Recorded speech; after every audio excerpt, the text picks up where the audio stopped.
ঢাকার শীতল সন্ধ্যায় এভার কেয়ার হাসপাতালের সামনে সেদিন বাতাসও যেন ভারী হয়ে উঠেছিল।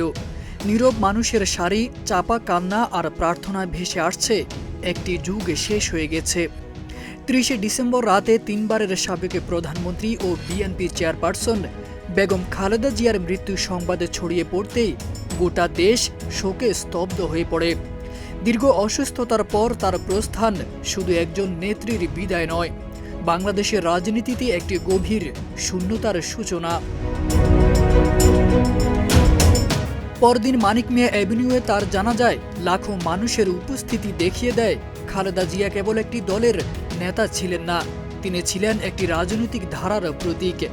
তবে এই আবেগের আড়ালেই স্পষ্ট হয়ে উঠছে বিএনপির সামনে দাঁড়িয়ে থাকা বাস্তব চ্যালেঞ্জ। দলটি এখন পুরোপুরি খালেদা জিয়া উত্তর যুগে প্রবেশ করেছে, যেখানে নেতৃত্বের ভার ভারপ্রাপ্ত চেয়ারম্যান তারেক রহমানের কাঁধে।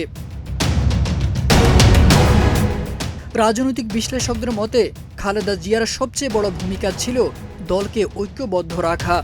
সক্রিয় রাজনীতিতে অনুপস্থিত থেকেও তিনি ছিলেন নৈতিক ভার কেন্দ্র ও চূড়ান্ত রেফারেন্স পয়েন্ট। তার অনুপস্থিতিতে সেই প্রতীকী স্থিতিশীলতা আর নেই। তারেক রহমানকে এখন একটি প্রক্রিয়ার মধ্য দিয়ে নিজের নেতৃত্ব প্রমাণ করতে হবে, যেখানে ফেব্রুয়ারির নির্বাচন হয়ে উঠতে পারে ভাগ্য নির্ধারক পরীক্ষা। পরিবর্তিত রাজনৈতিক বাস্তবতা এই চ্যালেঞ্জকে আরও জটিল করেছে। আওয়ামী লীগের কর্মকাণ্ড নিষিদ্ধ হওয়ার পর ভেঙে গেছে দীর্ঘদিনের দ্বিমুখী রাজনৈতিক কাঠামো। নতুন জোট, নতুন শক্তি ও নতুন প্রত্যাশার ভিড়ে বিএনপিকে লড়তে হবে আরও প্রতিদ্বন্দ্বিতাপূর্ণ মাঠে।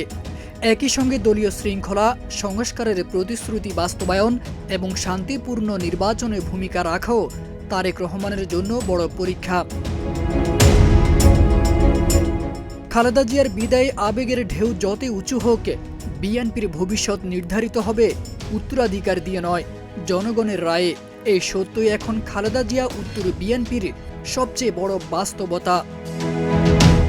তারেক আজিজ খান, প্রজন্ম ২৪।